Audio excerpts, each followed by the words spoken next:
Good morning, friends. Today we will read this poem, Dust of Snow, was written by Robert Frost. Robert Frost was a major American poet. He is also known as a nature poet who wrote a lot of poems on nature. He loves nature. This poem is also a nature poem.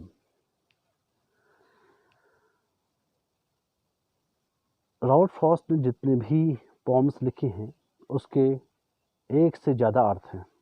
पहला अर्थ simple meaning, दूसरा symbolical meaning. तो पहले हम simple meaning की बात करते हैं। The way a crow shook down on me the dust of snow from a hemlock tree has given my heart a change of mood and saved some part of a day I had read। ये जो इसके simple meaning वो है कि जिस तरह the way जिस तरह अक्रो एक कौवे ने शुक डाउन गिराया हिलाया, यहाँ पे फेंका या गिराया, ऑन मी मुझ पर, the dust of snow dust of snow बर्फ के कण या बर्फ की फुहार, फ्रॉम अ हेमलॉक ट्री कहाँ से, हेमलॉक ट्री से।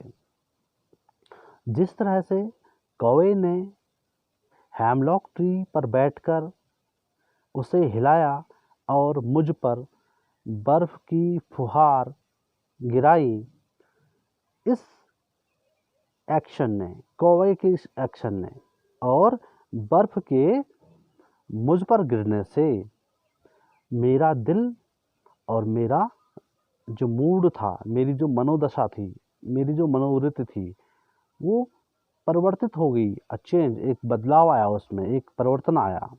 And saved some part of a day I had read, और जिस दिन को मैंने रिएड उदासीनता में बिता दिया था, उस आधा दिन, जितना समय मैंने, मान लीजिए कभी वहाँ सुबह जाके बैठा होगा उस पेड़ के नीचे और उसे, ये घटना लगभग जब धूप खिली होगी और उस पेड़ में, चूँकि बर्फ से वो पेड़ आच्छादित था, उस पेड़ से जो पेड़ में जो बर्फ थी वह थोड़ा गल रही होगी और उसमें एक कौवा जो बैठ गया था, कौवे ने थोड़ा से उस पेड़ में बैठते उसको हिलाया होगा, तो वो जो बर्फ पॉइंट में गिरी, तब तक आधा दिन गुजर गया होगा।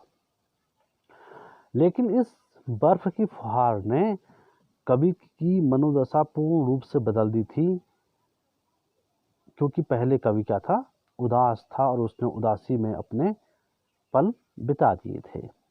ये तो इसके सिंपल मीनिंग है। अब हम इसकी जो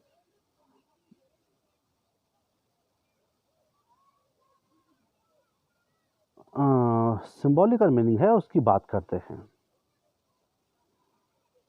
सिंबॉलिकल मीनिंग है इसकी, the way a crow shook down on me the dust of snow from a hemlock tree has given my heart a change of mood and saved some part of a day I had read। अब इसमें थोड़ा हम पहले literary जो devices होती है उसको देखते हैं।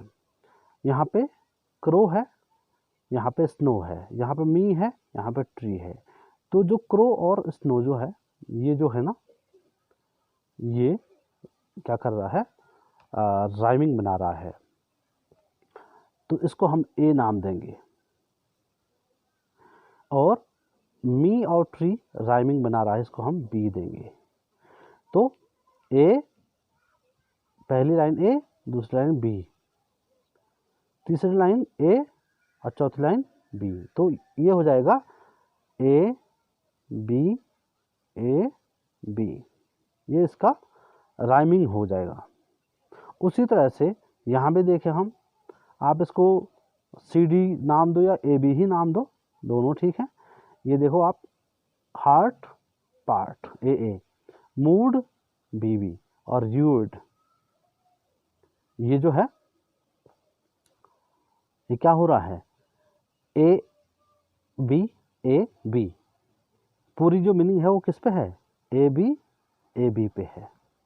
ये तो हमने इसकी जो लिटरेरी डिवाइस है वो देखी। अब हम इसका जो इसकी जो सिंबॉलिकल मीनिंग है उसकी हम बात करते हैं।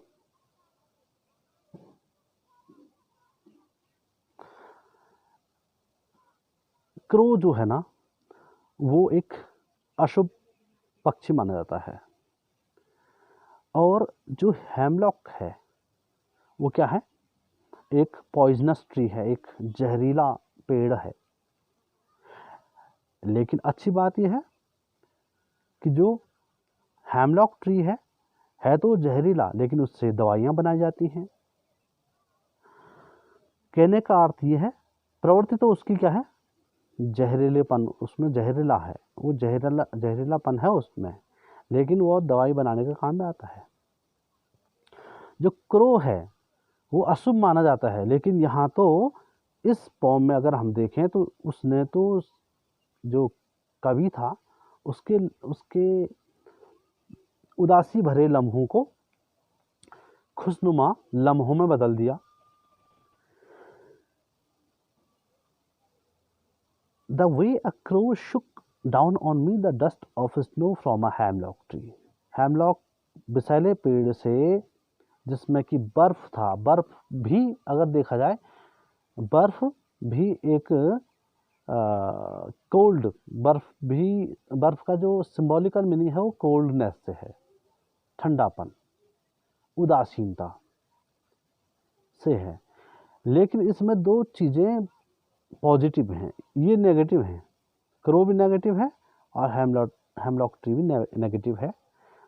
जो स्नो है वो भी नेगेटिव है, लेकिन कभी कभी नेगेटिव चीज़ें बहुत पॉजिटिव काम कर देती हैं। जैसे हेमलॉक ट्री है, जहरीला है लेकिन वो मेडिसिनल प्लांट भी है। उसी तरह से यहाँ पे जो स्नो है उसको कोल्डनेस का प्रतीक माना जाता है। Snow is the symbol of coldness, but it works here positively, particularly to the poet. अब यहाँ पे एक जो पोएट है वो पॉजिटिव है, लेकिन इस टाइम पे जब बर्फ़ उस पर गिरती है, बर्फ़ की फुहार उस पर गिरती है, उससे पहले वो नेगेटिव रहता है। तो यहाँ पे कवि का जो साथ है, कवि के साथ जितनी भी चीज़ें हैं वो सारी नेगेटिव चीज़ें हैं अगर देखा जाए तो। लेकिन एक जो हलचल हुई किससे, कौवे ने जो हेमलॉक ट्री की जो शाखाएं थी उसको हिलाया और उससे जो डस्ट ऑफ स्नो ये पॉइंट पे गिरी, तो कवि का जो उदास भरा जीवन था उसमें जीवंतता आ गई और वो भी पॉजिटिव हो गई। कैसे, हैज़ गिवन माई, वो he was accepting this thing himself, has given my heart a change of mood. इस चीज़ ने, यानी बर्फ़ के गिरने से उसने मेरे मन है दशा, मुझ में जो नेगेटिविटी थी, नकारात्मकता के भाव जो मुझ में आ रहे थे, बर्फ़ के गिरने से वो चेंज हो गई। मेरी जो मनोदशा थी वो चेंज हो गई और इस तरह से उसने मेरे जीवन को, जो कि बहुत उदासीनता की तरफ जा रहा था, उसको एक्टिव कर दिया, उसको खुशनुमा बना दिया। अब इसको अच्छी तरह समझने के लिए मैं एक कहानी सोच रहा था कि एक कहानी से बनाई जा सकती है। A story can be framed based on this pome. तो स्टोरी क्या है, दो छात्र हैं। पहला छात्र बहुत तेज है पढ़ने में, जो हाई स्कूल में बुरी लत लगने से, बुरे व्यसनों में पढ़कर वह पढ़ाई नहीं कर पाता है और फेल हो जाता है। लेकिन दूसरा उसका जो साथी था, जो उससे हमेशा चिढ़ता था, वह मेहनती है, वो पास हो जाता है, भले उसकी उतनी अच्छी परसेंटेज या उसकी उतनी अच्छी पोजीशन नहीं आती है, लेकिन पास हो जाता है। तो यहाँ पे जो कवि था, उन कवि और उसका जो पहले उसका जो साथी था, मतलब क्लासमेट, साथी तो नहीं, दोस्त नहीं था, क्लासमेट था, वो पास हो जाता है, जबकि उसका जो IQ लेवल है वो बहुत कम था, इंटेलिजेंट क्वेश्चन उसमें बहुत कम था। और जो जो छात्र फेल हुआ उसमें वो बुद्धिमान था, लेकिन वह गलत संगति में पड़ जाता है और वह फेल हो जाता है। गलत संगति, वह मदिरा का सेवन करता है। अब एक दिन क्या होता है कि वह फेल होकर उसमें और निराशा आ जाती है और वह जाता है उसी मदिरालय में और शराब के लिए मांग करता है। जो मदिरालय को चलाने वाला होगा, जो वाइन शॉप में बैठा हुआ होगा, उससे वाइन मांगता है। तो ये जो पास हो जाता है, जो उसका मित्र, वो उसको ताना देता है। वो कहता है कि तू शराबी हो गया है और तेरे बस की शराब पीने के अलावा तू कुछ कर भी नहीं सकता है। तो ये बात जो अच्छा छात्र था, जो इंटेलिजेंट था, उसके मन को बदल गई। अब देखिए यहाँ पे मदिरालय को आप हेमलॉक ट्री मान सकते हैं और कौवे को आप उसका मित्र मान सकते हो, लेकिन कौवे के द्वारा बर्फ का गिराना और इस मित्र द्वारा, यानी उस जो बुद्धिमान छात्र था, उसका जो उत्तीर्ण छात्र था, उसके साथ उसका जो साथी था उत्तीर्ण जो हो रखा था, उसने ताना दिया। जिस तरह से कौवे ने बर्फ फेंकी और इसने ताना दिया, तो जो ये बुद्धिमान छात्र था, ये सोचता है कि मैंने इतने दिन मैं फेल इसलिए हुआ कि मैंने अपने जो दिन थे वो बहुत ही उदासी में गुजारे और मेरे अंदर बहुत ही गंदगी आ गई थी और मैं अपने पथ से विलग हो गया था, पथ भ्रष्ट हो गया था मैं। तो वो निश्चय करता है कि मैं अब कभी भी मदिरा का सेवन नहीं करूँगा और अपना पूरा फोकस अपनी पढ़ाई पर करूँगा। तो वो अपने उस मित्र को अंदर ही अंदर धन्यवाद देता है। भले उसने ताना मारा था, लेकिन वो धन्यवाद देता है कि उसने उसकी लाइफ को चेंज कर दिया है, उसने उसकी नेगेटिविटी को पॉजिटिविटी में बदल दिया है। तो आई थिंक आपको समझ आ गया होगा। अगर अभी भी आपको समझ नहीं आया हो तो हम आपको कोशिश करेंगे कि दोबारा इसको समझाएं।